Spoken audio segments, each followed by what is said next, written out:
Well, let's get some local reaction now to Peter Dutton's nuclear plan.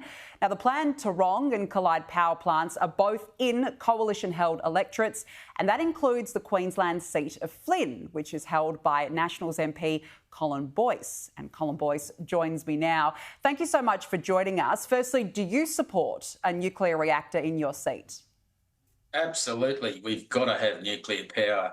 The reality is that there is not one single country in the world that relies totally on renewable energy for their manufacturing and industrial base. And if we go down that road, what we're doing is slowing the throat of Australian jobs into the future, particularly in heavy industry. Please explain to me how you are going to run drag lines in central Queensland, how you are going to run the electric trains that deliver all the coal to the coal terminal at Gladstone. Please explain to me how you will run the alumina industry on wind turbines, solar panels and batteries.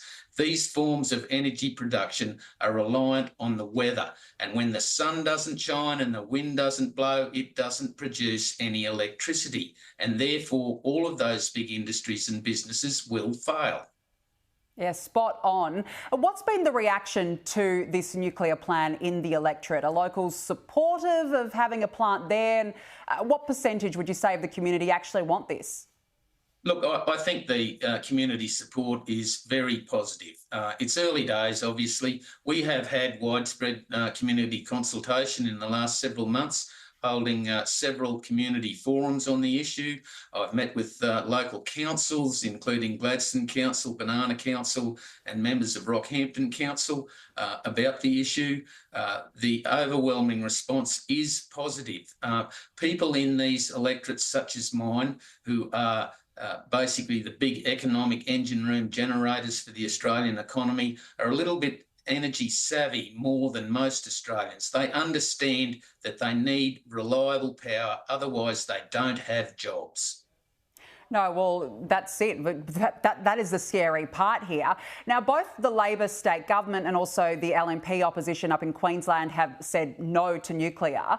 What do you make of David Crisafulli saying it's not going to happen even if I win? Well, I think you'll find he'll backpedal on that. He had to backpedal on the Great Artesian Basin issue. He had to backpedal on the treaty issue. He had to backpedal on the voice issue. Ultimately, he will backpedal on the nuclear issue as well, because they simply do not have an energy plan. And if you talk to those people, please explain to me how they are going to run heavy industry in Queensland. They do not support pumped hydro. They don't want nuclear power. They support 75% emissions targets by 2035, which basically says no coal-fired power stations in 10 years. Please explain to me what your plan is. Well, there needs to be a plan to keep the lights on. I mean, that's the critical issue here. But look, let's talk about what Labor, federal Labor, are doing up there in your electorate, because they've got this huge renewables and green hydrogen plan for Gladstone, where you are. They're calling it a hub, some 10,000 wind turbines, solar farms, the whole shebang. That's a lot of land that will need to be carved up to accommodate such a project. Well, it's absolute insanity. When you actually sit down and analyse it, they want to have a 4 million tonne industrial hydrogen precinct, which will require 110 gigawatts of power. So for the listeners, that is approximately double Australia's entire electrical generating capacity right now, just for the Gladstone proposed hydrogen hub. 10,000 wind turbines, 2,500 square kilometres of solar panels just to produce this proposed 4 million tonnes of hydrogen. It is absolute insanity. It won't happen. No, it won't. But also, you know, this is what you don't hear from the environmentalists. We don't want to talk about the fact that land's going to be carved up, you know, marine life will be destroyed from it. They're very silent when it comes to that aspect of it. Well, absolutely right. Where's the Environmental Defenders Office? I mean, they are a taxpayer-funded department who is supposed to be coming out and defending the environment.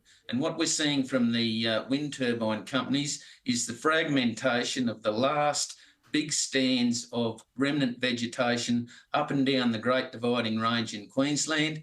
What is the Environmental Defenders Office doing? Absolutely nothing. And to add insult to injury, All of this has been deliberately designed by the Queensland Government so that these companies do not have to comply with environmental regulations, with reef legislation, with tree clearing guidelines, or any of the other protocols that are cast upon the agricultural sector and the mining and resource sector. It's extraordinary, isn't it? Colin Boyce, good to speak with you. Thanks so much for joining us on the show this evening.